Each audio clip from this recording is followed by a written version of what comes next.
নিপা ভাইরাসে আক্রান্ত হয়ে এরই মধ্যে মৃত্যু হয়েছে ৩ জনের। বিশেষজ্ঞরা বলছেন, কাঁচা খেজুর রস পান সম্পর্কে সচেতনতা না থাকায় এ রোগে আক্রান্ত হবার অন্যতম কারণ। স্বাস্থ্য অধিদপ্তর জানিয়েছে, প্রতিরোধে ব্যবস্থা নিতে নির্দেশ দেওয়া হয়েছে সিভিল সার্জনদের।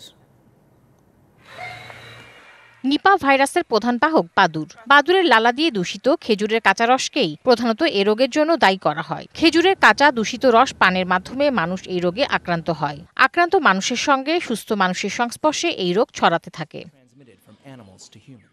2001 থেকে 2022 সাল পর্যন্ত এ রোগে আক্রান্ত হয়েছেন 325 জন, মারা গেছেন 230 জন।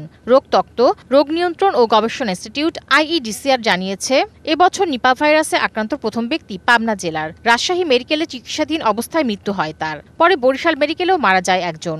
সবশেষ চলতি সপ্তাহে ফরিদপুর মেডিকেলে আরও একজনের মৃত্যু হয়। প্রতিটি ডিস্ট্রিক্টে আমরা চিঠি দিচ্ছি, হেলথ অ্যাসিস্ট্যান্ট বা হেলথ ওয়ার্কার যারা আছে ফিল্ডে তাদেরকে গিয়ে বলা হচ্ছে, তাদের মাধ্যমে এটা সব প্রচার করা হচ্ছে।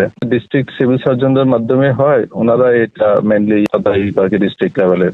বিশেষজ্ঞরা জানান, নিপা ভাইরাসে আক্রান্ত রোগীদের সমস্যা মূলত মস্তিষ্ক ও ফুসফুস কেন্দ্রিক।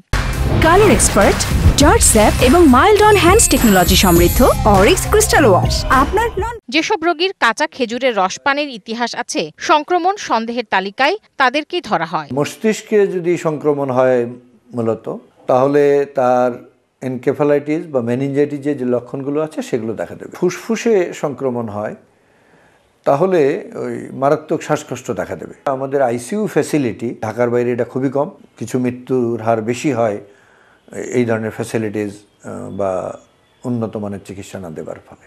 নিপা ভাইরাস প্রবণ এলাকাগুলোর চিকিৎসকদের প্রশিক্ষণের উপরও জোর দেন তারা। জেনোম সিকোয়েন্সিং করা দরকার, যে ভাইরাসটা পাল্টাচ্ছে কিনা। কিছু সচেতনতা বৃদ্ধি করতে হবে আমাদের ডাক্তারদের মধ্যে। তারা যেন শুরুতেই একজন রোগীকে নিপা বলে প্রাথমিকভাবে শনাক্ত করতে পারেন। এই ভাইরাস প্রতিরোধে এখন পর্যন্ত কার্যকরী কোনো ভ্যাকসিন বা চিকিৎসা ব্যবস্থা চালু হয়নি। সেহেতু জনসচেতনতা গড়ে তোলাই প্রধান প্রতিষেধক বলে মনে করেন এই বিশেষজ্ঞ। Tahsina Jesy, DBC news, Dhaka.